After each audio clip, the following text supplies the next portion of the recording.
بسم اللہ الرحمن الرحیم۔ شروع اللہ کا نام لے کر جو بڑا مہربان نہایت رحم والا ہے۔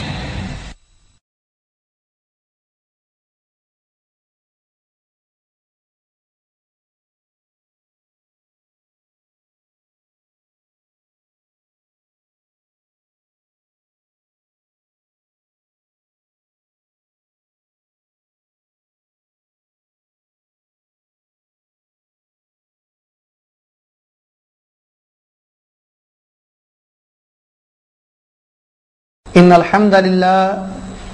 نحمده ونستعينه ونستغفره ونعوذ بالله من شرور انفسنا ومن سيئات اعمالنا من يهده الله فلا مضل له ومن يضلل فلا هادي له واشهد ان لا اله الا الله وحده لا شريك له واشهد ان محمدا عبده ورسوله اما بعد فان احسن الكلام كلام الله واحسن الهدي هدي محمد صلى الله عليه وسلم وشر الامور محدثاتها وكل محدثة بدعة وكل بدعة ضلالة وكل ضلالة في النار اللهم صل وسلم وبارك على سيدنا ومولانا وحبیبنا صلاة وتسلیما کثیرا۔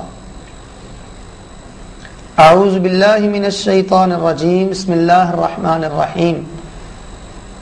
قال اللہ سبحانہ وتعالی فی کلامہ المحکم فلیحذر الذین یخالفون عن امرہ ان تصیبہم فتنہ او یصیبہم عذاب علیم۔ وقال النبي صلى الله عليه وسلم جعلت الذلة والصغار على من خالف أمري۔ روى هذا الحديث الحاكم في مستدركه۔ لٹ گئی ہے دولت ایمان یہ احساس نہیں، لٹ گئی دولت ایمان یہ احساس نہیں، کچھ بھی فرمان محمد کا ہمیں پاس نہیں۔ لٹ گئی دولت ایمان یہ احساس نہیں، کچھ بھی فرمان محمد کا ہمیں پاس نہیں۔ وہ پہلی سی روش اور ادا ہم بھول گئے، کیا ہے محبت میں آداب وفا ہم بھول گئے۔ ناظرین، جناب علیہ الصلاۃ والسلام حضرت محمد الرسول اللہ صلی اللہ علیہ وسلم، آپ کی ذات کے بارے میں اللہ سبحانہ و تعالی نے قرآن مجید میں ارشاد فرمایا وَمَا أَرْسَلْنَاكَ إِلَّا رَحْمَةً لِّلْعَالَمِينَ۔ اے میرے حبیب، میں رب نے آپ کو جہان والوں کے لیے رحمت بنا کے بھیجا ہے۔ آپ کی ذات بھی رحمت ہے، آپ کی بات بھی رحمت ہے، آپ کی عادت، آپ کی سنت، گو کہ آپ کی ہر ادا اس امت کے لیے رحمت ہے۔ رسول اللہ صلی اللہ علیہ وآلہ وسلم کی رحمت بری زندگی سے اور رسول اللہ صلی اللہ علیہ وآلہ وسلم کی رحمت بری اداؤں سے ہمیں تربیت حاصل کرنی چاہیے، آپ کی رحمت بری اداؤں کو اپنانا چاہیے۔ اللہ سبحانہ و تعالی ارشاد فرماتے ہیں کہ جب بندے میرے حبیب علیہ الصلاۃ والسلام کی اداؤں کو، آپ کی سنتوں کو، آپ کی باتوں کو لازم پکڑتے ہیں، میں ایسی قوم پر بھی رحمت فرماتا ہوں، ایسی قوم کو بھی میں کامیاب کر دیتا ہوں۔ ناظرین، آج ضرورت اس بات کی ہے کہ ہم اپنی زندگی کے ایک ایک کام کو، اپنی زندگی کے ہر معاملہ کو رسول اللہ صلی اللہ علیہ وسلم کی سنت کے مطابق کریں۔ اسی میں خیر ہے، اسی میں برکت ہے۔ یقین جانیے اگر ہم گھروں میں رحمت، کاروبار میں برکت، چہروں پہ رونق، گناہوں سے بخشش اور فتنوں سے نجات چاہتے ہیں اور اللہ تعالی کی زمین کو امن کے ساتھ بھرا ہوا دیکھنا چاہتے ہیں، تو پھر رسول اللہ صلی اللہ علیہ وسلم کی سنت سے پیار کرنا، آپ کی اداؤں سے محبت کرنا اور اپنی ساری زندگی کے طرز عمل کو منہج نبوی صلی اللہ علیہ وسلم کے مطابق ڈھالنا، بسر کرنا، یہ نہایت ضروری ہے۔ خیر اسی بات میں ہے کہ ہم رسول اللہ صلی اللہ علیہ وسلم کی سنت کو دل کی خوشی کے ساتھ قبول کریں، دل کی فرحت کے ساتھ قبول کریں۔ صحابہ کرام رضوان اللہ علیہ مجمعین کو اللہ تعالی نے عزت، مقام اور شان اسی لیے عطا فرمائی کہ حضرات صحابہ کرام رسول اللہ صلی اللہ علیہ وسلم کے احکام تو درکنار، آپ کے حکم تو درکنار، وہ آپ کی اداؤں پر بھی اپنی جانوں کا نذرانہ پیش کر دیتے تھے۔ رسول اللہ صلی اللہ علیہ وآلہ وسلم کی سنت اس کو اپنے لیے باعث رحمت سمجھتے تھے۔ آج ہمیں حرمت رسول صلی اللہ علیہ وسلم کے لیے اور ہمارا یہ دعویٰ ہے کہ غلامی رسول میں موت بھی قبول ہے۔ جب جناب علیہ الصلوۃ والسلام کی غلامی میں ہم موت کو اپنے سینے سے لگانے کے لیے تیار ہیں تو پھر یہ ہمارا حق بنتا ہے کہ ہم رسول اللہ صلی اللہ علیہ وسلم کی سنت کو بھی خوشی سے قبول کریں، آپ کے طریقوں کو، آپ کی اداؤں کو اپنے سینوں سے لگائیں۔ اور اللہ سبحانہ و تعالی نے قرآن مجید میں ارشاد فرمایا ہے کہ جو لوگ میرے رسول صلی اللہ علیہ وآلہ وسلم کے طریقہ پر چلتے ہیں، میں اللہ تعالی ایسے لوگوں پہ اپنی رحمت نازل فرماتا ہوں۔ جب انسان کی زندگی سے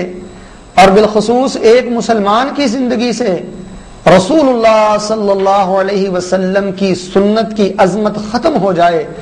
اللہ سبحانہ و تعالی اس انسان کی زندگی کی برکت کو ختم فرما دیتے ہیں، اس کی زندگی میں خیر نہیں رہتی۔ خیر زندگی میں تبھی آتی ہے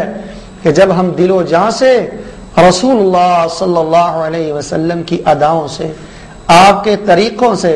اور آپ صلی اللہ علیہ وسلم کی سنت کے ساتھ محبت کریں۔ جب سنت، آپ کے انداز، آپ کی ادا اور آپ کے طریقوں کو چھوڑنے سے زندگی کی برکت ختم ہوتی ہے تو ناظرین آپ غور فرمائیں، جب سر عام، کھلے عام رسول اللہ صلی اللہ علیہ وسلم کے حکموں کی مخالفت کی جائے، آپ علیہ الصلوۃ والسلام کے ارشادات اور احکامات کو ٹھکرایا جائے، تو پھر ایسے عالم میں ایک امتی کی زندگی میں خیر کیسے آ سکتی ہے؟ آئیے ہم مارے مارے پھرتے ہیں، آئیے ہم غموں میں، پریشانیوں میں، مایوسیوں میں نڈھال نظر آتے ہیں۔ اگر اپنی مردہ زندگی کو اور اپنے مردہ ضمیر کو ہم زندہ کرنا چاہتے ہیں، اپنی روح کو قرار دینا چاہتے ہیں، تو آج ہی سے رسول اللہ صلی اللہ علیہ وسلم کی سنتوں سے پیار کریں، آپ کی اداؤں سے پیار کریں، آپ کے انداز کی جھلک ڈھلک وہ ہماری زندگی میں نظر آنی چاہیے۔ اور یاد رکھیے رسول اللہ صلی اللہ علیہ وسلم نے ارشاد فرمایا، امام حاکم رحمۃ اللہ علیہ نے اس روایت کو اپنی مشہور کتاب المستدرک علی الصحیحین میں نقل فرمایا ہے۔ رسول اللہ صلی اللہ علیہ وسلم فرماتے ہیں، ستۃ لعنتہم لعنہم اللہ وکل نبی، آپ نے فرمایا 6 طرح کے لوگ ایسے ہیں کہ جن پہ میں نے بھی لعنت کی ہے، کہ جن پہ اللہ سبحانہ و تعالی نے بھی لعنت کی ہے، اور فرمایا ہر نبی نے لعنت کی ہے، ہر نبی نے اس پہ پھٹکار اور دھدکار کے لیے بد دعا کی ہے۔ نبی علیہ الصلوۃ والسلام نے ان 6 بدنصیب لوگوں کا ذکر فرمایا اور آخر میں آپ ارشاد فرماتے ہیں، وَالتَّارِكُ لِسُنَّتِي، میرے طریقے کو چھوڑنے والا لعنتی ہے، میرے طریقے کو چھوڑنے والے پر اللہ سبحانہ و تعالی نے اپنی رحمت کے سارے دروازے بند کر دیے ہیں۔ حضرات آئیے ہم زندگی میں خیر چاہتے ہیں، بہار چاہتے ہیں، رحمت چاہتے ہیں تو پھر ہمیں سنت کی عظمت کو سمجھنا ہوگا. ہر معاملے میں رسول اللہ صلی اللہ علیہ وسلم کے طریقہ کو اپنانا ہوگا، کیونکہ آپ کی سنت امت کے لیے رحمت ہے، آپ کی ہر ادا یہ امت کے لیے رحمت ہے. اور ایک دوسری حدیث میں جس کو امام ترمذی رحمت اللہ علیہ نے اپنی الجامع میں نقل فرمایا ہے، ہاں جناب علیہ الصلوۃ والسلام فرماتے ہیں فمن رغب عن سنتی فلیس منی، میرے صحابہ جس نے میری سنت سے اعراض کیا، جس نے میری سنت کو اہمیت نہ دی، جس نے میری سنت کی عظمت کو نہ سمجھا بلکہ اس سے منہ پھیر لیا، اس سے اعراض کر لیا، ہاں جناب فرماتے ہیں فلیس منی، اس کا میرے ساتھ کوئی تعلق نہیں. فلیس منی کا یہ مطلب ہے، آپ علیہ السلام فرماتے ہیں فلیس ہوا علی طریقتی، وہ میرے طریقہ پر نہیں ہے، وہ میری شریعت پر نہیں ہے. اور ذرا غور فرمائیے مسند احمد میں جناب صلی اللہ علیہ وآلہ وسلم کا ارشاد ہے، آپ فرماتے ہیں جعلت الذلۃ والصغار علی من خالف امری، اے میرے صحابہ قیامت تک کے جو لوگ میری سنت سے اعراض کریں گے، میری سنت سے غفلت کریں گے اور میرے امر سے اعراض کرتے ہوئے میرے امر کی نافرمانی کریں گے، ہاں جناب فرماتے ہیں جعلت الذلۃ والصغار علی من خالف امری، میرے حکم کی مخالفت کرنے والوں کے مقدر میں اللہ تعالی نے ذلت اور رسوائی کو کر دیا ہے. ایسے لوگ جو میرے امر کی مخالفت کرتے ہیں، جو میرے حکم کی مخالفت کرتے ہیں، اللہ سبحانہ و تعالی ان کو بلندی، شان، عزت اور عظمت سے محروم کر دیتے ہیں. ناظرین، عرض میں یہ کرنا چاہتا ہوں کہ آج ہم زندگی کی برکت سے محروم ہیں. اس کی وجہ کیا ہے کہ آپ علیہ الصلاۃ والسلام کی سنتوں کو اپنانا تو درکنار، آپ علیہ الصلاۃ والسلام کی اداؤں کی محبت تو درکنار، آپ علیہ الصلاۃ والسلام کے طریقے پہ عمل کرنا تو درکنار، آج ہم علی الاعلان جناب صلی اللہ علیہ وسلم کے حکموں کی مخالفت کرنے پہ تلے ہیں. آپ علیہ الصلاۃ والسلام کے احکامات اور ارشادات کے مخالف ہماری زندگی کا طرز عمل ہے. اور اللہ تعالیٰ فرماتے ہیں، بلکہ رسول اللہ صلی اللہ علیہ وسلم نے خود فرمایا، ایسے لوگوں کے مقدر اللہ تعالیٰ ذلت کر دیتا ہے، رسوائی کر دیتا ہے. آئیے آج ہی غور کریں کہ ہمارے چاروں طرف یہ جو پسپائی، رسوائی، ذلت، اہانت اور دشمن کا غلبہ نظر آ رہا ہے، کیا اس کی وجہ یہ تو نہیں کہ ہمارے دلوں میں رسول اللہ صلی اللہ علیہ وسلم کے امر کی عظمت ختم ہو چکی ہے، آپ کے امر پہ مر مٹنے کا جذبہ ختم ہو چکا ہے. جب ایک امتی کے دل میں رسول اللہ صلی اللہ علیہ وسلم کی سنت اور آپ کے امر کے لیے مر مٹنے کا جذبہ ختم ہو جائے تو پھر اللہ سبحانہ و تعالی ایسے لوگوں کو پسپائی، رسوائی اور ذلت کی اتھاہ گہرائیوں میں پھینک دیتے ہیں. اور قرآن مجید میں اللہ جل شانہ نے اسی بات کا تذکرہ فرمایا. اللہ تعالیٰ فرماتے ہیں، ارشاد باری تعالیٰ ہے فَلْيَحْذَرِ الَّذِينَ يُخَالِفُونَ عَنْ أَمْرِهِ أَن تُصِيبَهُمْ فِتْنَةٌ أَوْ يُصِيبَهُمْ عَذَابٌ أَلِيمٌ. ان لوگوں کو ڈر جانا چاہیے، اللہ تعالیٰ فرماتے ہیں ان لوگوں کو ڈر جانا چاہیے جو میرے رسول کے امر کی مخالفت کرتے ہیں، میرے رسول کے حکم کی مخالفت کرتے ہیں. باری تعالیٰ کی اس بات سے ڈرنا چاہیے. فرمایا ان تصیبہم فتنہ، یہ کہ اللہ تعالیٰ ان کی زندگی فتنوں سے نہ بھر دے، ان کی زندگی آفتوں سے نہ بھر دے، کہیں اللہ ان کی زندگی مصیبتوں اور فساد سے نہ بھر دے. او یصیبہم عذاب علیم، یا ان کو کوئی دردناک عذاب نہ پہنچ جائے. حضرات، قرآن مجید کی اس آیت سے پتہ چلا کہ جب امر رسول کی مخالفت کی جاتی ہے، جب رسول اللہ صلی اللہ علیہ وسلم کے حکم کو ٹھکرایا جاتا ہے، پھر فتنے آتے ہیں،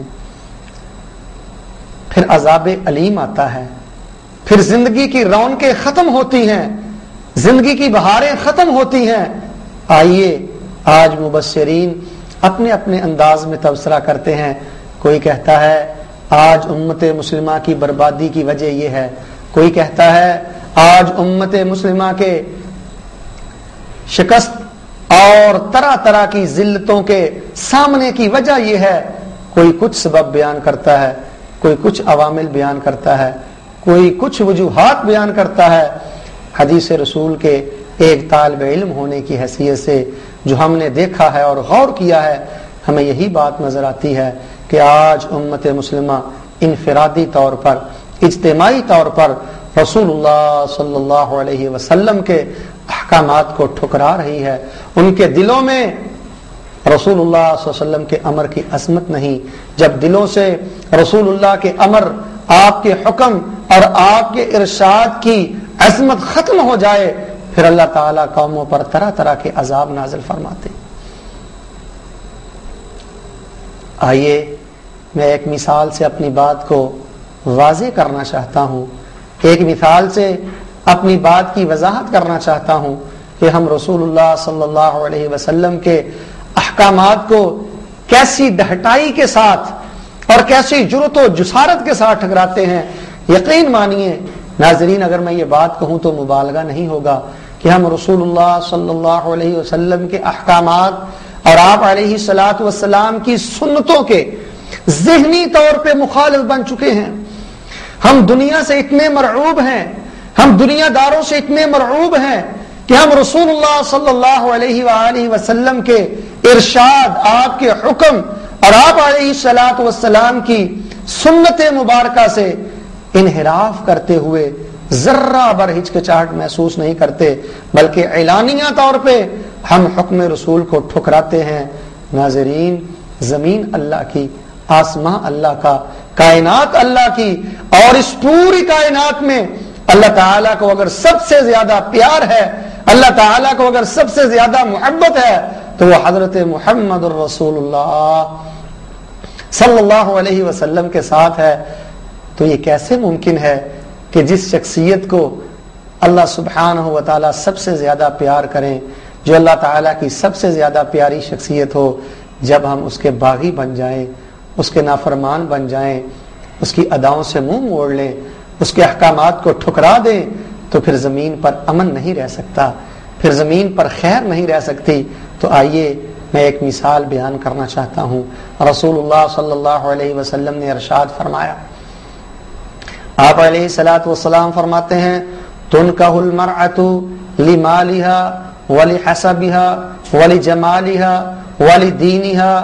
فعلیک بذات الدین تربت یداک۔ رسول اللہ صلی اللہ علیہ وسلم نے اپنے ایک جانثار کو کہا، عورت سے 4 چیزیں دے کے شادی کی جاتی ہے۔ فرمایا تنکح المرأۃ علی مالها، یا عورت سے شادی اس کے مال کی وجہ سے کی جاتی ہے کہ یہ مالدار خاتون ہے، صاحب ثروت خاتون ہے۔ پھر آپ نے فرمایا لحسبها، اس کی اعلیٰ برادری اور اچھے حسب و نسب کی وجہ سے عورت کے ساتھ شادی کی جاتی ہے۔ پھر آپ نے فرمایا لجمالها، اس کی خوبصورتی کی وجہ سے اس کے ساتھ شادی کی جاتی ہے۔ پھر جناب علیہ السلام فرماتے ہیں ولدینها، یا کسی عورت کا دین دے کے اس کے ساتھ شادی کی جاتی ہے۔ جناب علیہ الصلوۃ والسلام نے ان 4 باتوں کو ذکر کرنے کے بعد ارشاد فرمایا فاظفر بذات الدین، تو دین والی خوبی کو مقدم کرتے ہوئے کامیاب ہو جا، دیندار خاتون کو مقدم کر۔ اور ایک روایت میں آپ نے فرمایا علیک بذات الدین، اے میرے صحابی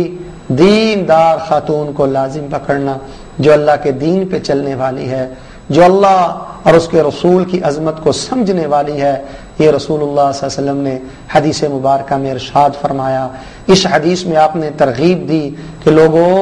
نکاح کرتے وقت، رشتہ کرتے وقت اور باہم ربط قائم کرتے وقت دین کو مقدم رکھو، دین کو اہمیت دو، دین کی بنیاد پہ اپنے فیصلے کرو۔ اور آپ علیہ الصلوۃ والسلام نے فرمایا جب لوگ اللہ کے دین کے مطابق فیصلے نہیں کریں گے، حدیث شریف میں آتا ہے رسول اللہ صلی اللہ علیہ وسلم نے فرمایا اذا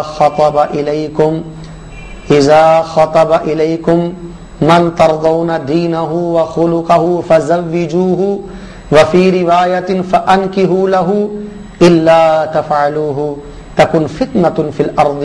او فساد عریض۔ اور رسول اللہ صلی اللہ علیہ وسلم نے فرمایا جب کوئی دیندار تم سے رشتہ طلب کرے، جب کوئی دیندار تمہاری طرف منگنی کا پیغام بھیجے، آپ نے فرمایا پھر شادی کر دیا کرو جس کا دین تمہیں پسند ہو، جس کا اخلاق تمہیں پسند ہو۔ فرمایا پھر انکار نہ کیا کرو، ٹھکرایا نہ کرو۔ فرمایا اگر تم نے دیندار رشتے کو ٹھکرا دیا، اسے قبول نہ کیا، اگر تم نے ایسا کرنا شروع کر دیا، مال کو، حسب کو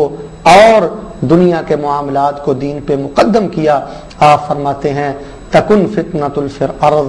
اے اللہ کے بندو پھر زمین پر فتنہ ہوگا، او فساد عریض، یا پھر اللہ کی زمین پہ کوئی لمبا چوڑا فساد ہوگا۔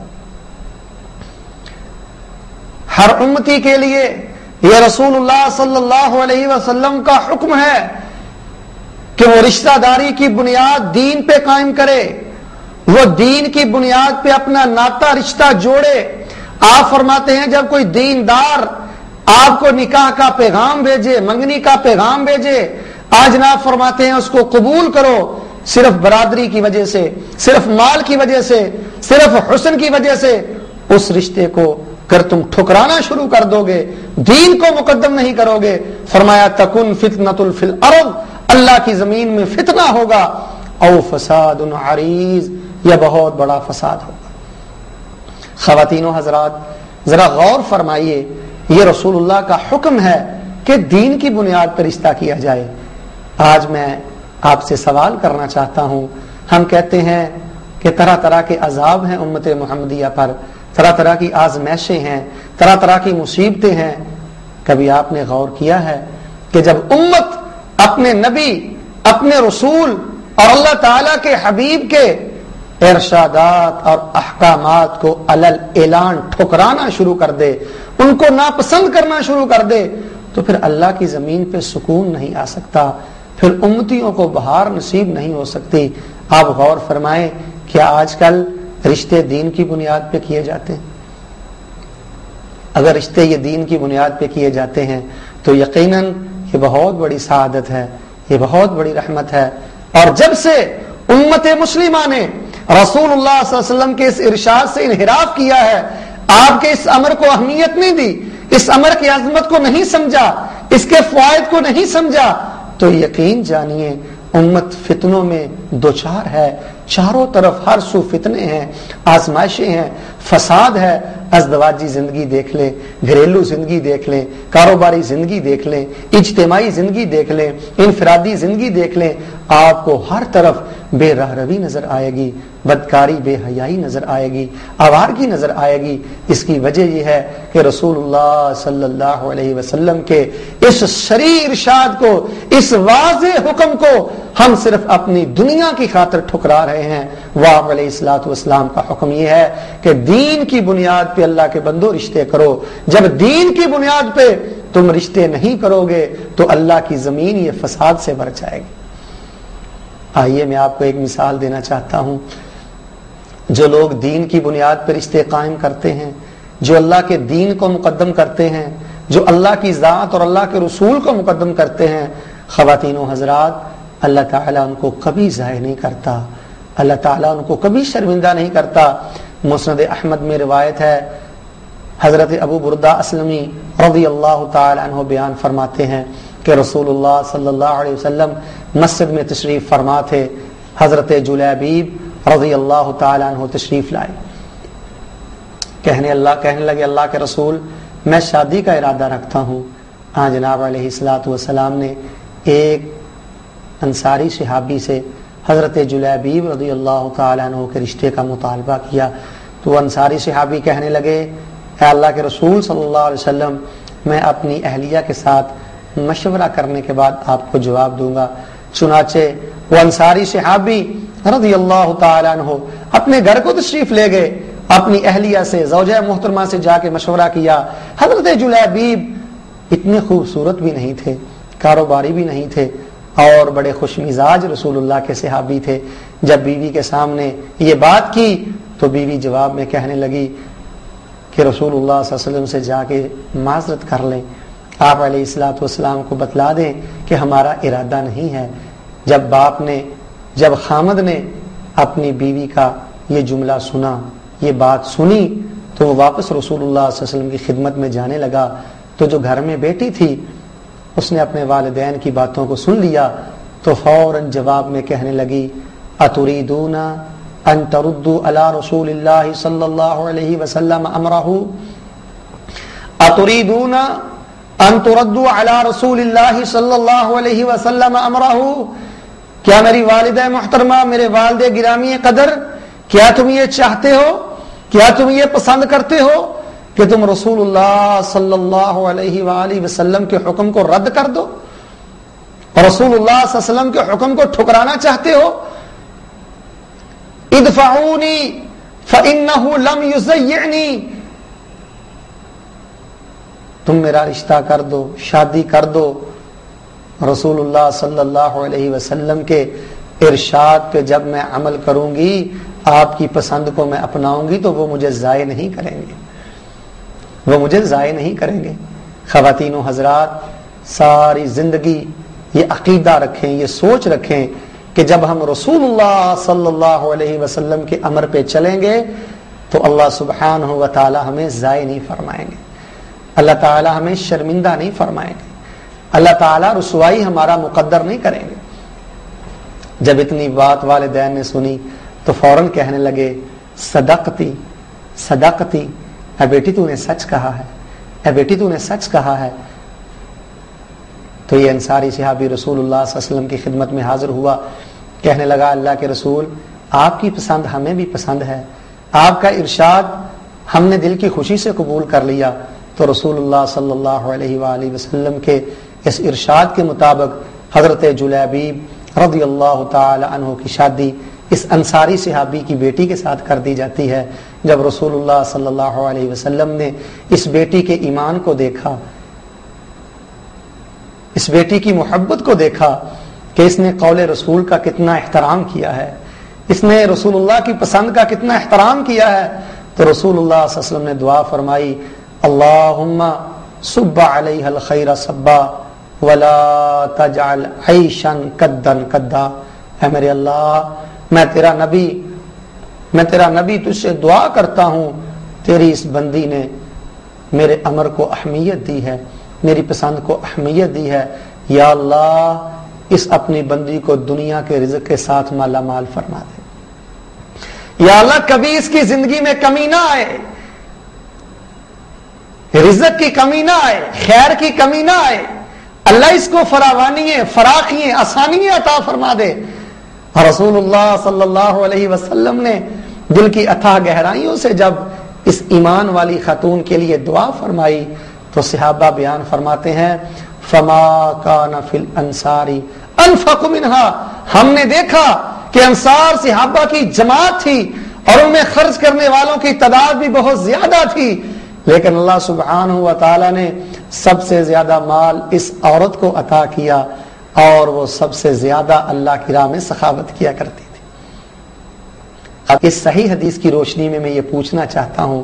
بتلائیے جو لوگ سنت رسول کو سینے سے لگاتے ہیں، رسول کی عظمت سمجھتے ہوئے، امر رسول کو مقدم کرتے ہوئے فیصلے کرتے ہیں، یقین مانیے اللہ سبحانہ و تعالیٰ ان کو ضائع نہیں کرتا، اللہ سبحانہ و تعالیٰ ان کو دیتا ہے اور اللہ تعالیٰ ان کو آخرت میں بھی عزت دے گا۔ آج ضرورت اس امر کی ہے کہ ہم رسول اللہ صلی اللہ علیہ وسلم کے حکم کو اہمیت دیں، آپ کی پسند کو اہمیت دیں، آپ کی اداؤں کو اہمیت دیں، آپ کے ارشادات کو اہمیت دیں، اور جب بھی ہم رشتہ کریں تو رشتہ کرتے وقت بنیاد دین کو بنائیں، بنیاد اللہ اور اس کے رسول کے ارشاد کو بنائیں۔ جب ہم رشتے یہ دین کی بنیاد پہ کریں گے، رسول اللہ صلی اللہ علیہ وسلم نے فرمایا اللہ تعالیٰ زمین کو فساد سے پاک کر دے گا، آوارگی سے پاک کر دے گا، بے رحمی سے پاک کر دے گا، فسادات سے پاک کر دے گا، اور فرمایا جب تم دینداری کی بنیاد پہ رشتہ کرنا چھوڑ دو گے تو اللہ کے بندو یہ زمین فتنوں سے بھر جائے گی، زمین فسادات سے بھر جائے گی۔ آج ہر طرف فتنہ ہے، آپ دیکھیں ملک پاکستان میں، دیگر اسلامی ممالک میں، جہاں جہاں اس امر رسول کی مخالفت کی جا رہی ہے وہاں آپ کو فتنے ہی نظر آئیں گے، وہاں آپ کو آزمائشیں ہی نظر آئیں گی۔ تو آئیے رسول اللہ صلی اللہ علیہ وسلم کی امر کی مخالفت سے باز آ جائیں، آپ کے حکم کی مخالفت سے باز آ جائیں، کیونکہ اللہ تعالیٰ فرماتے ہیں فَلْيَحْذَرِ الَّذِينَ يُخَالِفُونَ عَنْ أَمْرِهِ أَن تُصِيبَهُمْ فِتْنَةٌ أَوْ يُصِيبَهُمْ عَذَابٌ أَلِيمٌ۔ لوگوں تمہیں ڈر جانا چاہیے میرے رسول صلی اللہ علیہ وسلم کی مخالفت سے، کہیں تمہاری زندگی فتنوں سے نہ بھر جائے، کہیں تم پہ عذاب علیم دردناک عذاب نہ آ جائے۔ تو آئیے رسول اللہ صلی اللہ علیہ وآلہ وسلم کے امر کو اپنے سینے سے لگائیں۔ دنیا دار ایک طرف، دنیا کے مفادات ایک طرف، دنیا کی آراء ایک طرف، دنیا کی سوچ ایک طرف، آپ سب کچھ کو چھوڑتے ہوئے اللہ کے پیارے حبیب کے حکم کو پسند کریں اور رشتہ دین کی بنیاد پہ کریں، انشاءاللہ اللہ برکتیں عطا فرمائے گا، اللہ تعالی خیر عطا فرمائے گا۔ اور مجھے یاد آیا جناب علیہ الصلوۃ والسلام کے صحابی امیر المومنین حضرت عمر بن خطاب رضی اللہ تعالی عنہ، آپ ایک خدا خوف حکمران تھے، راتوں کو اللہ کے سامنے روتے، اپنی رعایا کا خیال کرتے، مدینہ کی گلیوں میں چکر لگاتے۔ ایک دفعہ کا ذکر ہے کہ امیر المومنین حضرت عمر رضی اللہ تعالی عنہ مدینہ کی گلیوں کا چکر لگا رہے تھے کہ چکر لگاتے لگاتے ایک گھر کے قریب کھڑے ہو گئے۔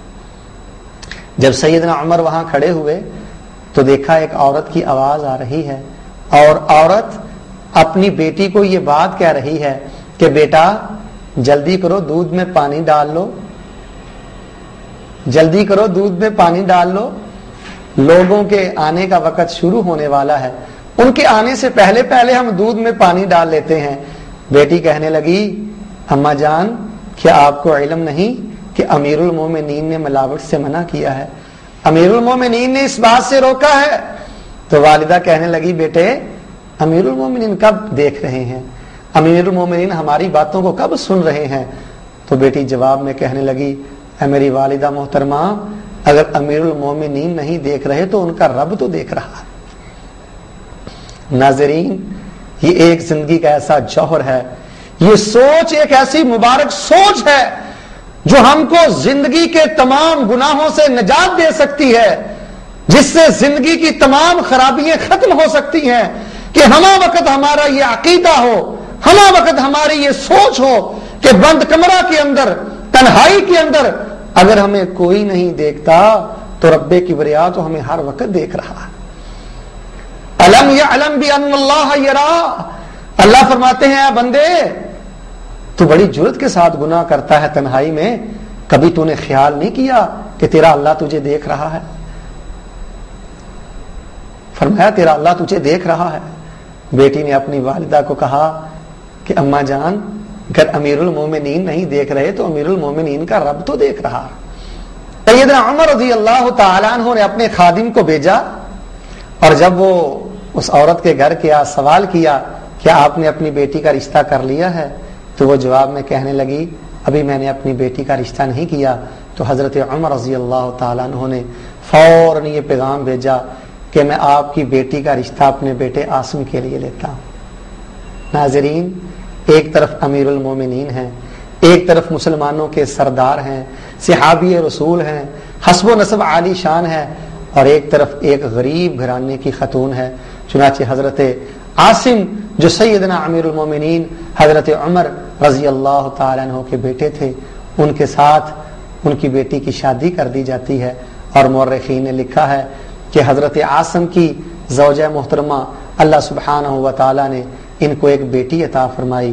اور ان کی بیٹی سے اللہ سبحانہ و تعالیٰ نے حضرت عمر بن عبدالعزیز رحمۃ اللہ علیہ کو پیدا فرمایا۔ خواتین و حضرات، آج کے درس میں میں جو بات آپ کے گوش گزار کرنا چاہتا ہوں، جب رشتے دین کی بنیاد پہ کیے جاتے ہیں، جب رشتے اسلام کی بنیاد پہ کیے جاتے ہیں، جب رشتے اللہ اور اس کے رسول کے فرامین کی بنیاد پہ کیے جاتے ہیں، تو پھر اللہ تعالیٰ ان کی نسلوں سے علماء پیدا فرماتا ہے،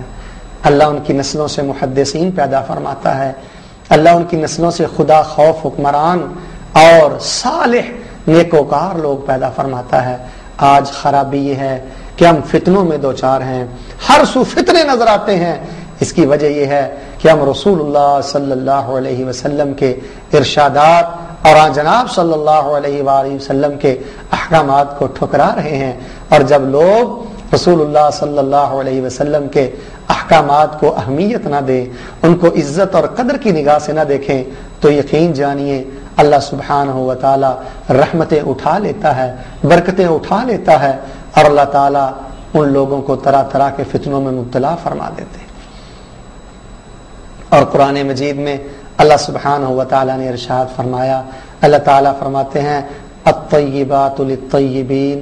والطیبون للطیبات. یہ 18واں پارہ سورہ نور ہے، اس کا مطالعہ کیجئے. فرمایا الخبیثات للخبیثین والخبیثون للخبیثات والطیبات للطیبین والطیبون للطیبات اولئک مبرؤون مما یقولون لهم مغفرہ ورزق کریم. اللہ تعالیٰ فرماتے ہیں میرے بندو،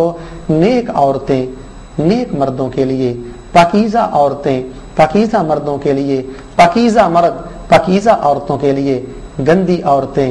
گندے مردوں کے لیے، خبیث مرد خبیث عورتوں کے لیے. فرمایا اولئک مبرؤون مما یقولون، یہ منافق لوگ اللہ کی نیک بندیوں کے بارے میں جو اپنی زبانیں دراز کرتے ہیں، اپنی زبانوں کو لمبا کرتے ہوئے ان پہ تہمت لگاتے ہیں، فرمایا یہ معزز خواتین ان سے بری ہیں. لہم مغفرۃ ورزق کریم، اللہ تعالیٰ نے ان کے لیے بخشش تیار کیا ہے اور بزرگی والا رزق تیار کیا ہے.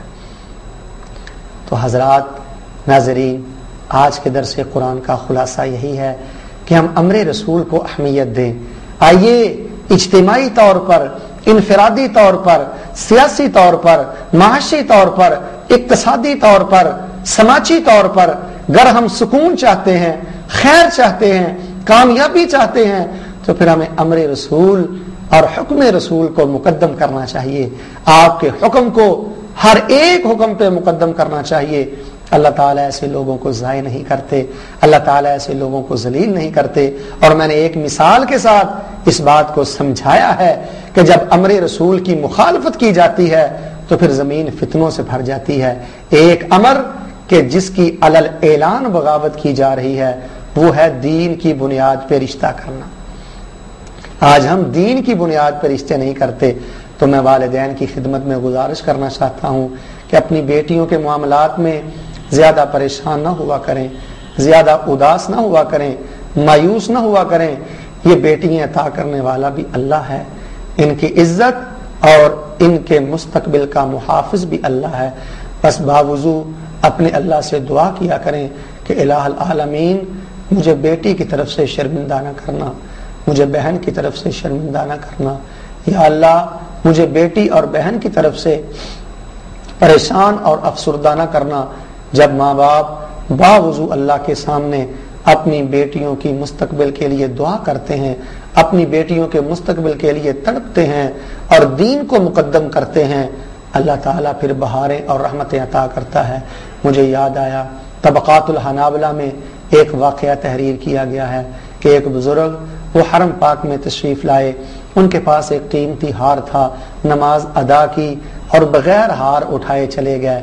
ہار اٹھانا یاد نہ رہا. جب واپس آئے تو دیکھا ان کو ہار نظر نہ آیا. اگلی نماز کا وقت تھا، کھڑے ہو کے اعلان کر دیا کہ جو مجھے میرا ہار واپس کرے گا میں خوشی کے ساتھ اس کو 500 درہم انعام دوں گا. ایک نوجوان تھا جس نے وہ ہار اٹھایا تھا، وہ بھی نماز کے لیے آیا تھا. جب اس نے سنا تو اس کے ذہن میں خیال آیا چلیے 500 درہم مجھے بغیر محنت کے مل رہا ہے، میں ہار لا کے بزرگوں کو دے دیتا ہوں. اپنے گھر سے ہار لایا، بزرگوں کو دینے لگا تو بزرگوں نے 500 درہم اس نوجوان کی سپرد کیے تو نوجوان نے لینے سے انکار کر دیا. کہنے لگا بابا جان میں اس نیکی کا اجر آج آپ سے نقد نہیں لینا چاہتا، میں اس نیکی کا اجر کل قیامت کے روز اپنے اللہ سے لینا چاہتا ہوں، اس کی شاباش میں اپنے اللہ سے لینا چاہتا ہوں. خواتین و حضرات یہاں میں عرض کرنا چاہتا ہوں کہ آپ جو بھی نیک عمل کریں، کسی غریب پہ احسان کریں، کسی رشتہ دار پہ احسان کریں، کسی سے میٹھا بول بولیں، کسی کو آپ معاف کریں، کسی پہ آپ خرچ کریں تو اس سے شاباش کی امید نہ رکھیں، شاباش کی امید اپنے اللہ سے رکھیں. یہی آرزو اور خواہش رکھیں کہ یہ جو میرا نیک جذبہ ہے، یہ جو میرا خلوص دل ہے میرا اللہ اس کو قبول فرما لے، اور قیامت کے روز جب نفسا نفسی کا عالم ہوگا میرا اللہ مجھے شاباش عطا کر۔ جب اس طرح کے عظیم جذبات رکھ کے جیا جاتا ہے تو پھر وہ جینا بڑا مبارک ہوتا ہے، وہ زندگی بڑی مبارک ہوتی ہے۔ ہمارے گھروں کے اکثر اختلافات اس لیے ہوتے ہیں کہ جب ہم کسی کے ساتھ نیکی کرتے ہیں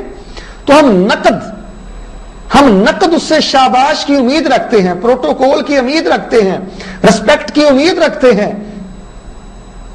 یہ ہماری سوچ درست نہیں ہے۔ نیکی اللہ کے لیے کرنی چاہیے، شاباش کی امید اللہ سے رکھنی چاہیے۔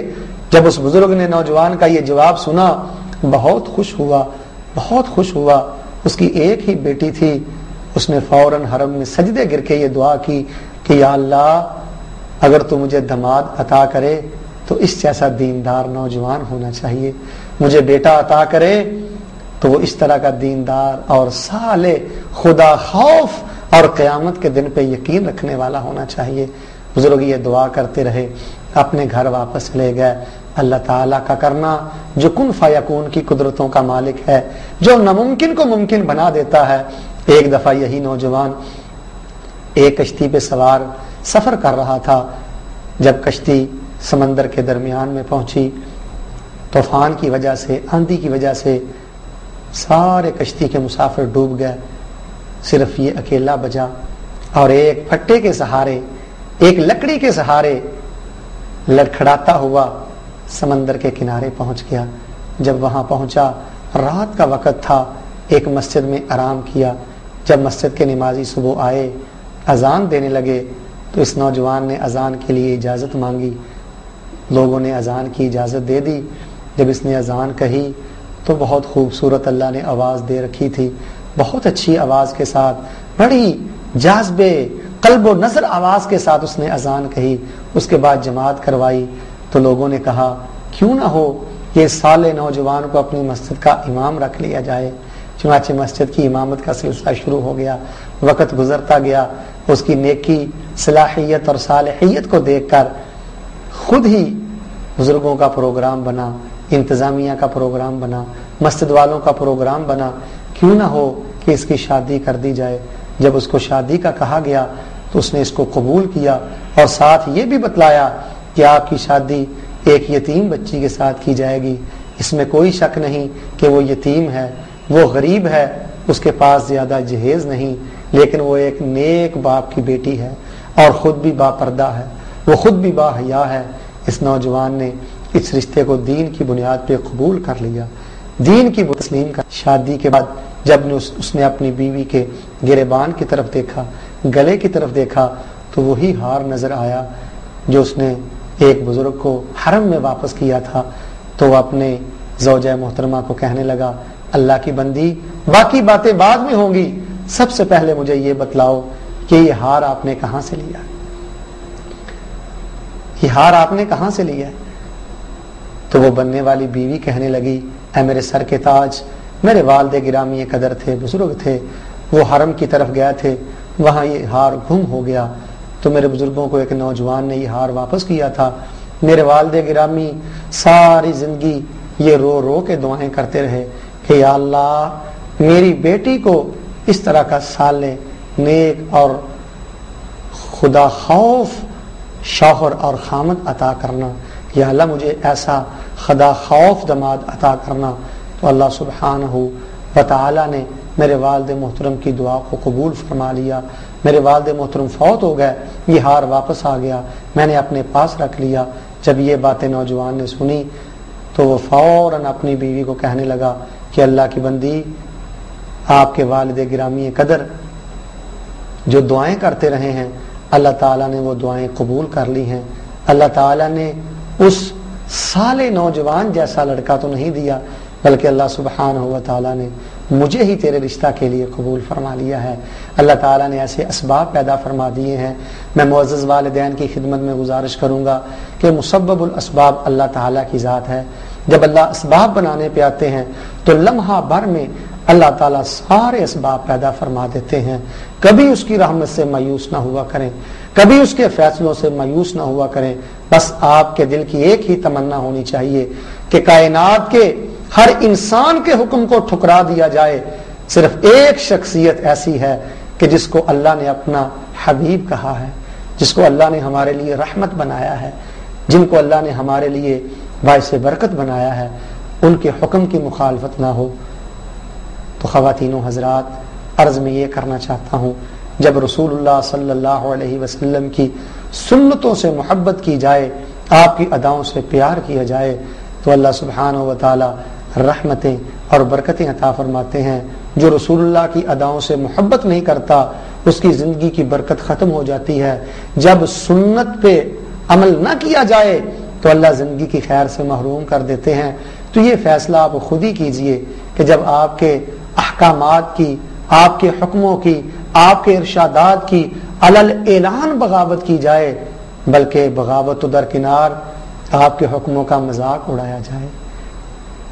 رسول اللہ صلی اللہ علیہ وسلم کے